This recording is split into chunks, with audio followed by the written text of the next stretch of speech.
I'm here to talk about exit timing and zero DTE iron condors. Want to talk about it? Let's Yeah. do it. Cool. So this piece, so God is a nice little collaborative piece. So he'll put the piece together if you want to follow him over on X, and then God is the person who did the analytics from Mr. Godlytics over on X as well. So basically looking at how exit timing affects zero DTE. Here we're looking at iron condor. So again, kind of focusing more on neutral strategies, although a lot of people trade directionally with zero DTEs. An important thing here as well is that we're looking at SPX. So just like, your kind of bread and butter zero DTE strategy. So we wanted to look at basically is getting out of the zero DTE position at different times of the day going to impact your statistics as you would kind of expect it to. Do you guys, I don't know how often you trade zero DTEs, but is there like a cutoff time where you usually don't like having the position on past? Good question. Not for me. Just because all my positions are super small. Same story for like single name equities. I trade really small with 0 days because I know I'm going to put them on all the time and they can be super volatile. But if I have a loser, I'm just going to leave it. If I have a winner, I'll take it off.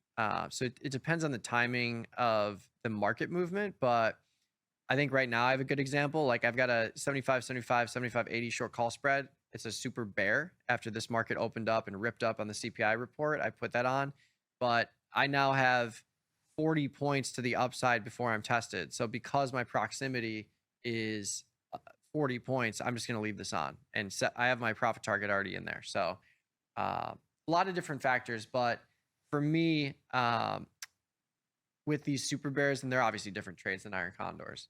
But I do know from your previous research that you've done that 2 to 3 p.m. window can really kill your expected P&L and also your win rate. It really, yeah, it depends a little bit. So there's a couple different factors to consider. And I think you really hit the nail on the head, which is like, these are like kind of daily positions and they're volatile positions, not necessarily trading them daily, but they should be very small positions. Just generally speaking, just because of how volatile they are and how you put them on more frequently. The mechanics really start to change when you're trading zero DTEs, just because you're, typically putting on defined risk strategies just to control the buying power as they kind of fluctuate throughout the day. And so management changes a little bit. And then liquidity as well becomes something that becomes like something you have to kind of think about a little bit differently because you're dealing with intraday liquidity, which is something that you don't necessarily have to consider with longer dated positions. So then underlying selection is another big factor, right? Depending on whether you're trading an ETF or an index and how much of assignment risk you want to basically take on. It's really going to change like how you manage these positions. But we just wanted to look at exit timing. So just pulling out from the day, what do we see from the numbers? This is kind of something we wanted to talk about just because zero DTEs have become incredibly popular. And you don't have as much time to, like, the setup becomes really important because you don't necessarily have the liquidity or really the time to be able to get out of the position as easily as you want. So there's not as many levers as you can pull with the zero DTE trading. But here we wanted to look at just exit timing, kind of treating at our 21 DTE kind of equivalent. Is there sort of like an exit time that balances risk and reward when it comes to zero DTEs? Does that make sense? Yeah, absolutely. Cool. All right, let's take a look at the study. So we did 20 Delta SPX iron condors 30 minutes after the open, and then the wings are $20 wide. So we wanted to capture a good amount of potential tail. And that being said, we also took winners off at a 25% profit target. And if that target was not hit, we kept the trade on basically until 11 a.m., noon, 1 p.m., 2 p.m., and 3 p.m. And this is, again, not really, taking other considerations into account, such as, intraday liquidity, sort of like lulls in liquidity throughout the day, stop losses, although with defined risk positions, people would not necessarily use those, but that's effectively what we're looking at. Make sense? Yeah, love it. Cool. So let's take a look now at the median and average P&Ls. We like to take a look at both because median kind of gives you a snapshot of what the typical experience would look like. And then average is what, when we sort of take the tail into account. So there's usually a pretty big difference between those, but they tell us sort of different things. And what we can kind of see is that when we're especially looking at medians, is what we like to use a little bit more here, is that between 11 a.m. and 3 p.m., you're actually on, just typically not collecting that much more by having the trade on for a longer period of time. So the upside becomes more limited the longer you have the trade on. And just like kind of looking at, the sort of limited study, a good amount of that is actually collected at 11 a.m. Or even at 12 p.m.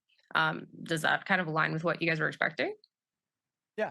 I think just like anything else, if you're selling an iron condor, you're selling premium and it's defined risk, you can only make what you've collected. So the more profit you see on the table, the more risk you take going forward and the less profit you can get going forward as well. So if you're at 50% profit by 11 a.m. and you're holding it from 11 a.m. to 2 p.m., you're not going to get much more than that until it literally like starts to expire worthless, until those options get zero bid, I think is what we're seeing here. Right. And then interesting, kind of like on the copy of the slide, like the difference between the median and the average just shows you how much that tail can really impact the results. And that's like really the big difference between average and median. One is a little bit more susceptible to those sort of like tail occurrences. But because these are small positions, because they're being traded like very frequently, that tail and controlling position sizes and just trying to get as many small profits as possible becomes very important, especially as you trade, shorter and shorter durations. How Beautiful. many occurrences like did you have in this? If you just offhand, if you're This one. is going back to, I think this is going back to like 2023. So looking at daily going back to Okay. 2023. So Yeah. a good number of occurrences. Again, like a lot of these studies are not meant to represent how people actually trade, although a lot of people do trade their, zero DTEs kind of every day. But we're trying to get as many occurrences as possible and look at like aggregate statistics to kind of give some kind of snapshot of what a typical trader would experience. Sometimes you put on a 0 day and you just have bad luck. Sometimes you can put it on for a couple months and then not revisit it. There's a lot of variability in how people approach trading, so that's why we just kind of look at aggregate statistics for that. Sweet. Love it. Cool. All right, now the punchlines. Let's go to the next slide. So here we're sort of looking at our CVAR, so our tail risk. This is basically our CVAR. We're looking at what do the losses for the strategy look like in the worst 5% of cases. When we look at it with defined risk, that usually gets you pretty close to your buying power. And what you can see is that we noticed that the median P&Ls didn't change like a ton between like 11 a.m. and 3 p.m. But your tail risk does increase significantly. And this is part of why sort of managing the position earlier throughout the day is something that a lot of traders do. Because even though those tails don't hit very often, when they do hit, they're enough to bring averages down pretty substantially. And they can be large enough where it kind of doesn't, in a lot of ways, make sense given the amount of credit you can collect by having the position on for a longer period of time. There's just not as much upside statistically. Yeah. And we're seeing it in real time. We saw SPX down 5, then the CPI hit. I should say the E-mini futures down 5, CPI hit. We rip up 40 points. Then we went back to flat, ticked red. Now we're up 20. So like these markets are still moving, even if the net range is flat by the end of the day, like you still have the volatility that can turn into momentous moves in either direction. So the more time you have, the more tail risk you have for sure. Right. So, and then when we go to the next slide, when we look at kind of cumulative, and again, this is not, not everyone's going to be trading like this, but when we're just basically looking at our daily occurrences and sort of adding them up and take a look at what we look at, we can see that 3 p.m., well, it does gain the most because you do collect more credit the longer in the day that you hold the position and the more theta decay the position gets. It is by far the most like volatile signal. And that volatility, controlling that becomes very important when you're trading small kind of like volatile positions every day. That kind of becomes the priority versus income generation, just because bleeding, over time, especially, when if you get bad luck, for example, or there's a run on the market, or you make a directional assumption that turns out to be wrong, like controlling that position size and really trying to get as many small consistent profits as possible and controlling that overall volatility becomes very important. And then when we're looking at, basically the sooner you take the trade off throughout the day, the more stable the kind of signal becomes. And so that 11 p.m., we can see it's actually gaining a good amount from the time that's been tested, but much less volatility than leaving it on throughout the day. So yeah. Love it. Yeah, I think that blip in the very beginning of that chart, that between April and July, you can see that big steep red downturn, Right. and that's where you can run into issues if you're not sized correctly.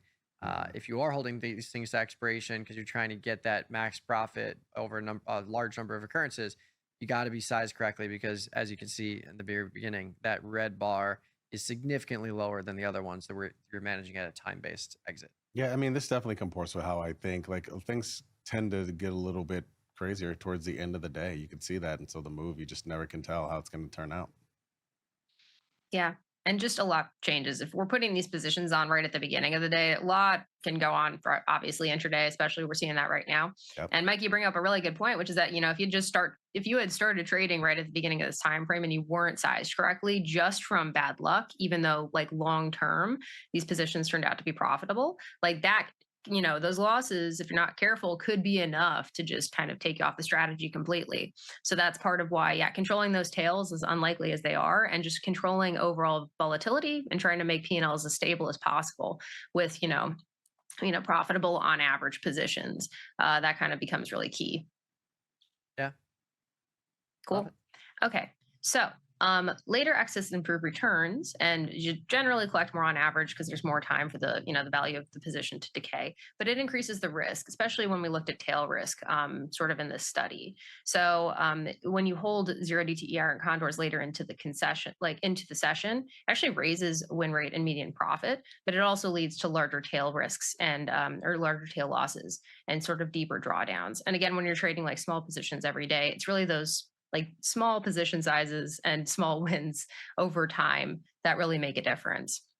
So we also used a small profit target here of like 25%. I think that's an important mechanic to actually emphasize because that sort of reinstates, getting as many wins as possible. And then choosing exits, you really base it on risk tolerance. But again, bearing in mind that you really want to scale your risk tolerance with the volatility and the profitability and the probability of profit of the position. And with zero DTE positions, they can just be very volatile, right? And so sizing that appropriately and using smaller profit targets and just, again, trying to be consistent, I think is the theme here. Yeah, I mean, it really makes sense when you think about it. A lot of times we talk about 50% profit on the great selling window of 45 days to 21 days. So you would want to make that smaller, 25% in that situation for something near term. That's great stuff, Julia. As a matter of fact, we have a question queued up. Honestly, it's a softball question. Maybe you can answer it. Hey, do you guys recommend any beginner-friendly books for options? I don't know. I think mine's pretty beginner friendly. Do you think so? I would say so, definitely better. I mean, first of all, it's really good, especially compared to Natenberg, which is considered the Bible of options trading. But your book is probably a lot more digestible than Natenberg, I would say. So yeah. Well, yeah. So that was my reference point coming in as well. I was dealing with like the quant Bibles, which were very dense and very theoretical and very focused on models.